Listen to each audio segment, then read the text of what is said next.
से बाहर निकलता है तो वो एक अलार्म सुनता है और लोगों को सड़कों पर भागता हुआ देखता है। फिर सारा मैथ्यू को फिर से कॉल करती है और वो उससे कहता है कि वो और उसकी माँ घर में रहे, बाहर मत निकलना। अब वो सड़क पर चल रहा होता है और पक्षियों के झुंड को बुरी तरह से उड़ते हुए देखता है और उसे पता चलता है कि जमीन से एक गंदी धुंध निकल रही है और जो भी उसमें सांस लेता है वो मर रहा होता है। अब वो धुंध निकलती जाती है और पूरे शहर में फैल जाती है। फिर मैथ्यू तुरंत अपने परिवार के पास भागता हुआ जाता है। एक बार अंदर जाने के बाद वो अन्ना को खिड़की के पास देखता है, इसलिए वो जल्दी से उसे वहां से खींच कर लेके जाता है और उसे कहता है कि ये धुंध में सांस मत लेना। और फिर वे सारा से कहता है कि उन्हें उसे वहीं छोड़ना होगा, लेकिन उससे वादा करते हैं कि वो जल्दी उसको लेने वापस आएंगे। अब धुंध हर जगह फैल जाती है और मैथ्यू और अन्ना ऊपर की ओर भागते रहते हैं। फिर वो बिल्डिंग के सबसे ऊपर अपार्टमेंट में पहुंच जाते हैं जहां लूसेन और कॉलेट नाम का एक बुजुर्ग जोड़ा रहता है। लूसेन उन्हें अंदर आने देता है और मैथ्यू खिड़की की ओर दौड़ता हुआ जाता है और देखता है कि धुंध छत तक पहुंचकर रुक चुकी है। फिर मैथ्यू उनसे कोई कपड़ा मांगता है जिससे वो छेदों को बंद कर सके, जबकि अन्ना सारा से वॉकी टॉकी से संपर्क करती रहती है और सारा उन्हें बताती है कि पूरा कमरा धुंध से भर गया है, लेकिन वो ठीक है क्योंकि वो कैप्सूल के अंदर है। अब बाद में दोनों जोड़े शहर को देखने के लिए बालकनी में जाते हैं और पूरा शहर धुंध से ढक चुका होता है, सिर्फ लोगों के छत दिख रहे होते हैं और कॉलेट देखकर डर जाती है। उसका पति उसको दिलासा देता है कि उनका बेटा ठीक होगा और उसको वापस अंदर ले जाता है। यहाँ मैथ्यू और अन्ना सोच रहे होते हैं कि ये धुंध अचानक आ कहां से गई, कहीं ये जहरीली तो नहीं है, और तभी उनके ऊपर से 2 हेलीकॉप्टर जाते हुए दिखाई देते हैं और फिर वो दोनों भी अंदर चले जाते हैं कि कहीं वो भी धुंध की वजह से इफेक्ट न हो जाए। अब कैप्सूल में दिखाते हैं तो सारा अपने चारों ओर घना कोहरा देखती है। अपार्टमेंट में लूसेन और कॉलेट देखते हैं कि खाने का कितना सामान पड़ा हुआ है, जबकि अन्ना अपने फोन में कैप्सूल बैटरी को देखती रहती है। अब 4 डंडी बची हुई होती है, इसका मतलब यह है कि सारा के पास अभी भी 10 घंटे की बैटरी बची हुई है। और जब वो बातचीत कर रहे होते हैं तो मैथ्यू एक दूरबीन ढूंढता है, वो उसको अपने कंधे पर लटकाता है और बालकनी से बाहर जाता है और छत पर पहुंचने के लिए एक दीवार पर चढ़ता है। अब छत पर चढ़कर वो पूरे शहर को देखता है, पूरे शहर में हर जगह धुंध होती है। फिर वो बालकनी में वापस जाता है और देखता है कि लूसेन अपने फोन का इस्तेमाल करने की कोशिश कर रहा है, लेकिन अभी भी सिग्नल नहीं आ रहे होते हैं। उसका बेटा वहां से 2 गली दूर में निचली मंजिल में रहता है, लेकिन लूसेन को यकीन है कि उसका बेटा अभी भी सुरक्षित है। तभी कॉलेट वहां आती है और कहती है कि उन्हें अपने बेटे को मिलने जाना चाहिए और तभी लूसेन उसको धुंध के बारे में याद दिलाता है कि बाहर तो देखो कैसी धुंध है, हम जाए कैसे। उसकी आदत थोड़ी कमजोर है। फिर वो सभी अंदर चले जाते हैं। अब अन्ना की सारा के साथ बात खत्म हो जाती है और फिर अन्ना मैथ्यू से बाहर के हालचाल के बारे में पूछती है। वो बताता है कि उसने अभी तक कोई भी बचाव दल नहीं देखा है और यहाँ अन्ना कैप्सूल की बैटरी को लेकर चिंतित है। इसी बीच लूसेन एक पुराने रेडियो को ढूंढ कर लाता है और सभी रेडियो को देख रहे होते हैं और मैथ्यू धुंध की जांच करने के लिए हॉल में जाता है। अब वो अपना हाथ कोरे में डालता है लेकिन उसको कुछ नहीं होता। वो अपने हाथ को सूंघता है लेकिन उसमें कोई भी सुगंध नहीं होती। अब वो वापस अंदर चला जाता है जहाँ अन्ना उस रेडियो को ठीक करने की कोशिश कर रही होती है। फिर अन्ना सारा को देखने जाता है, लेकिन अन्ना उससे कहती है कि वो इतने लंबे समय तक अपनी सांस को कैसे रोक पाएगा। और फिर मैथ्यू को एक उपाय सूझता है। उसे मिस्टर बैल्कन और उसके ऑक्सीजन टैंक की याद आती है और मिस्टर बैल्कम सिर्फ एक मंजिल नीचे रहता है, तो वो ऑक्सीजन टैंक के पास पहुंचने तक सांस रोक सकता है और फिर सारा को देखने जा सकता है। और मैथ्यू खिड़की खोलता है और वो लूसेन से एक हथौड़ा, एक टॉर्च और टेप लेता है और धुंध में जाने से पहले एक लंबी सांस लेता है और धुंध में घुस जाता है। जब वो मिस्टर बैल्कन की खिड़की के बाहर पहुंचता है, वो हथौड़े से खिड़की को तोड़ता है और अंदर पहुंचकर टॉर्च से चारों ओर देखता है और सबसे पहले उसे मिस्टर बैल्कन जमीन पर गिरे मिलते हैं और वो जल्दी से ऑक्सीजन टैंक को ढूंढने लगता है। और जैसे ही उसे वो मिल जाता है, वो मास्क पहनता है और टेप से छेदों को बंद कर देता है। और जब उसकी पत्नी उसको पुकारती है तो वो खिड़की से बाहर झांकता है और बताता है कि वो ठीक है, चिंता मत करो। अब वो टैंक को एक बैग में डालता है और अपनी पीठ पर टांग लेता है। तभी उसे दूसरे कमरे से कुछ आवाजें सुनाई देती है और जैसे ही वो दरवाजा खोलता है, उसमें से एक कुत्ते का बच्चा भागकर बाहर आता है और फिर मैथ्यू उस कुत्ते के बच्चे के साथ औरों को भी जमीन पर गिरा देखता है। अब वो उस अपार्टमेंट से निकलता है और सारा को देखने जाता है जो डरी भी है।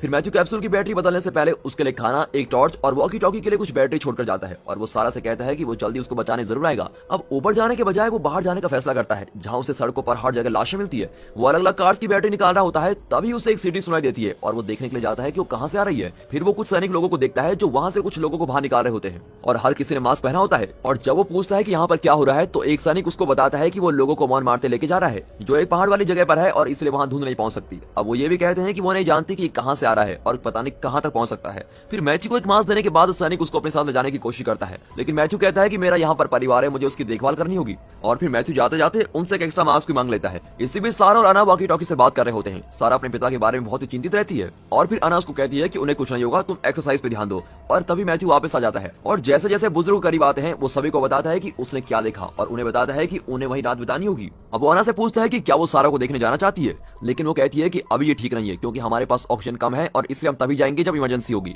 फिर बाद में रात को अन्ना रेडियो पर काम करती है, जबकि लूसेन और कॉलेट उससे सारा की बीमारी के बारे में पूछते हैं। और फिर उन्हें वो पहला दिन याद आता है जब उनका परिवार बिल्डिंग में कैप्सूल के साथ रहने आते हैं। और इसी बीच मैथ्यू एक बार फिर से कोहरे की जांच करने के लिए हॉल की सीढ़ियों के पास जाता है और देखता है कि धुंध ऊपर बढ़ रही है। वो धुंध पर नजर रखने के लिए दीवार पर एक पॉइंट बना लेता है और फिर अंदर वापस जाता है और देखता है कि बुजुर्ग बिस्तर पर सोने जा रहे हैं। और अन्ना की पूछने के बाद वो अन्ना को बताता है कि धुंध काफी बढ़ रही है और उन्हें महसूस होता है कि उनकी मदद करने कोई नहीं आएगा और ये स्थिति अब और भी ज्यादा खराब होने वाली है। फिर मैथ्यू सो जाता है, लेकिन आना नहीं सोती, इसलिए वो सारा के पास जाने का फैसला करती है और वहां से जाने से पहले कैप्सूल की बैटरी को बदल देती है। मैथ्यू फिर से खुले मैदान में दौड़ते हुए एक लड़की का सपना देख रहा होता है और फिर मैथ्यू सुबह उठता है और देखता है कि अना रेडियो को अपने घर से लाए उपकरणों के साथ ठीक करने की कोशिश कर रही है और वो आखिरकार उसको ठीक कर लेती है। लेकिन सभी चैनल पर एक ही आपातकालीन रिकॉर्डिंग चल रही होती है और अचानक उन्हें बाहर एक धमाके की आवाज आती है। इसलिए मैथ्यू और अना छत पर जाते हैं ये देखने के लिए कि वहां पर हुआ क्या है। फिर दिखाते हैं कि मॉन्मार्ट्रे पर आग लगी होती है, वहां से धुआं आ रहा होता है और जब वो अपार्टमेंट में वापस आते हैं तो अना कहती है कि उन्हें चार्लोट के घर में रहने जाना चाहिए क्योंकि वो पहाड़ पर रहते हैं और सारा अपने दोस्त के साथ कैप्सूल शेयर कर सकती है।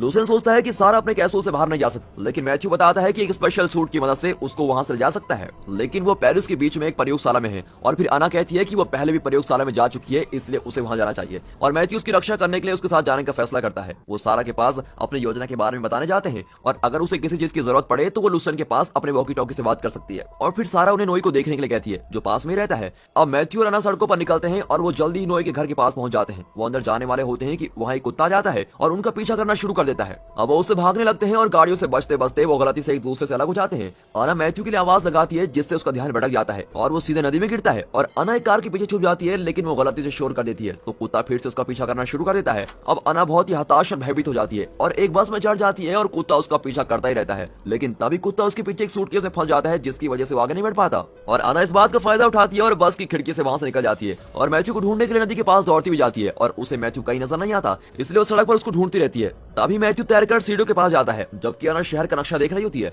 मैथ्यू अपनी गिरी जैकेट उतारता है और जमीन पर पड़े एक शरीर से सूखी जैकेट निकालकर पहन लेता है। वो ये भी देखता है कि एक गिरी हुई वैन के अंदर एक सूट पड़ा हुआ है जो आगे काम आ सकता है। अना फिर आखिरकार लैब तक पहुंच जाती है और वो जैसे ही अंदर जाने लगती है उसे मैथ्यू दिख जाता है जो उसकी ओर दौड़ता आ रहा होता है। अब एक दूसरे को चेक करने के बाद वो अंदर जाते हैं और इसी बीच सारा वॉकी टॉकी के माध्यम से लूसेन से बात करती है। अब लैब के अंदर उन्हें वहां और भी लाशें दिखती है और एक कमरे में थोड़ा आग भी लगी होती है, लेकिन वो तब तक चलते रहते हैं जब तक उन्हें सूट नहीं मिल जाता और सूट मिलते ही वो उसको वहां से लेकर निकल रहे होते हैं। वो फिर से आग वाले कमरे से गुजरते हैं, लेकिन इस बार वहां एक धमाका हो जाता है और धमाके की वजह से वो दीवार की तरफ चले जाते हैं और बड़ी कोशिश के बाद वो बच जाते हैं, लेकिन मैथ्यू के शरीर पर आग लग जाती है। तभी अना वहां पर आग बुझाने के लिए कुछ ढूंढ रही होती है और उसको बुझा भी लेती है और जब वो अपने पति की जांच करती है तो उसे पता चलता है कि उसे सांस लेने में परेशानी हो रही है। उसे ये भी पता लग जाता है कि ये हो क्यों रहा है। धमाके से उसके ऑक्सीजन टैंक की ट्यूब टूट जाती है और मैथ्यू अपना मास्क उतार देता है और अना उसके साथ अपना ऑक्सीजन बांटना शुरू कर देती है और वो ऊपर की तरफ एक कमरा खोजने जाते हैं जहां अभी तक धुंध न पहुंची हो। फिर वो एक कमरे में पहुंचते हैं तो उन्हें पता चलता है कि मैथ्यू के शरीर का हिस्सा काफी जल चुका है, इसलिए जब वो अपनी जैकेट उतारता है तो उस पर थोड़ा पानी फेंकता है और फिर अना दवाई ढूंढने जाती है और जब उसे वो मिल जाती है तो वो मैथ्यू के पास वापस आकर उसकी मरहम पट्टी करती है और जब जाने का समय आता है उन्हें पता चलता है कि टैंक में इतना ऑक्सीजन नहीं बचा है कि वो दोनों वापस जा सके और फिर मैथ्यू अना को कहता है तुम चले जाओ, मैं यहाँ पर कोई रास्ता ढूंढ लूंगा और छत पर बचा रहूंगा। और पहले तो अना मना करती है, लेकिन फिर मैथ्यू उसको समझाता है कि सारा को तुम्हारी जरूरत है और फिर दोनों अलग होने से पहले किस करते हैं। और फिर जब अना सड़कों पर सूटकेस लिए भाग रही होती है, मैथ्यू छतों के माध्यम से अपना रास्ता बना लेता है और अना के टैंक में ऑक्सीजन खत्म हो जाती है, इसलिए वो बिल्डिंग में जाने से पहले अपना मास्क उतार देती है और लूसेन के घर में लौटने तक वो किसी तरह से अपनी सांस को रोके रखती है। अब वहाँ उसको पता चलता है कि धमाके की वजह से सूटकेस के अंदर सभी कुछ सिस्टम खराब हो गया है और इसी दौरान मैथ्यू को एक छत पर पहुंचकर सामान और एक रस्सी मिलती है और रस्सी को परखने के लिए वो उस पर एक झटका देता है और फिर उस पर चढ़कर एक पार्किंग की छत पर पहुंच जाता है। वहां उसे बैग पड़े हुए दिखते हैं और खून के निशान मिलते हैं। अब उन खून के निशानों का पीछा करता है और उसे वहां एक पुलिस वाले की लाश मिलती है। अब वो बिल्डिंग में जाता है और उसे वहां एक ऑक्सीजन टैंक और एक बंदूक मिलती है। फिर वो अपने लिए उस टैंक को लेता है और जैसे ही वहां से जाने लगता है तो एक पुलिस वाला आता है और उसको बताता है कि धुंध हर घंटे तेजी से बढ़ रही है और फिर पुलिस वाला उसको मारने के लिए अपनी बंदूक निकालता है जैसे उसने दूसरे पुलिस वाले के साथ किया था, लेकिन मैथ्यू मास्क पहन लेता है और उसे छत के किनारे से धक्का दे देता है और फिर वो दोनों कार के ऊपर गिरते हैं और पुलिस वाला अपनी बंदूक तक पहुंचने के लिए मैथ्यू से दूर जाने की कोशिश करता है, लेकिन मैथ्यू उसे पीछे से पकड़ लेता है और तब तक नहीं छोड़ता जब तक धुंध का असर उस पर नहीं पड़ जाता।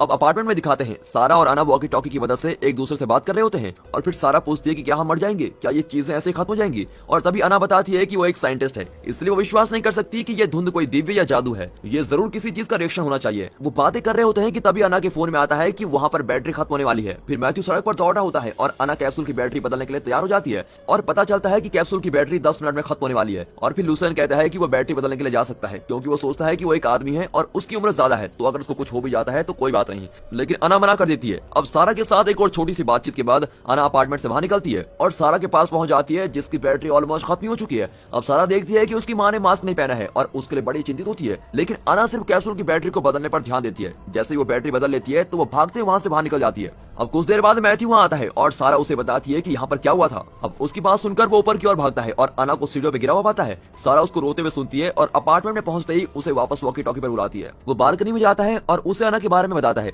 फिर कुछ देर बाद लूसन और कॉलेट अपार्टमेंट में टाइम पास कर रहे होते हैं कि तभी पेरिस में भूकंप आ जाता है। मैथ्यू बालकनी में जाता है और देखता है कि धुंध उनके अपार्टमेंट तक पहुंच रही है और अब वो ज्यादा देर वहां नहीं रुक सकते। और फिर उसे वाला सूट याद आता है जो उसने वैन के पास देखा था और वो सारा के लिए उस सूट को ले जाने की तैयारी करता है। वो लूसेन और उसकी पत्नी के लिए ऑक्सीजन लाने जा रहा होता है, लेकिन लूसेन उसे मना कर देता है और कहता है कि उसने और उसकी पत्नी ने बहुत ही अच्छी जिंदगी जी है, लेकिन वो अपने बेटे के बिना इस जिंदगी को और नहीं जीना चाहेंगे। इसलिए वो कहता है कि वो अपार्टमेंट में ही रुकेंगे। फिर कुछ देर बाद वो वहां से निकलता है और सारा के पास जाता है, लेकिन उसको बताता नहीं कि वो जा रहा है। और सारा गुस्सा हो जाती है क्योंकि उसे लगता है कि वो भी उसकी माँ की तरह मारे जाएंगे, लेकिन मैथ्यू उससे कहता है कि सिर्फ यही एक तरीका है और वो वादा करता है कि वो जरूर वापस आएगा। अब अपार्टमेंट में लूसेन और उसकी पत्नी बेड पर एक दूसरे के साथ हाथ पकड़कर रहते हैं और एक दूसरे से कहते हैं कि उन्होंने बहुत ही अच्छी जिंदगी बिताई है और वो हमेशा साथ रहेंगे।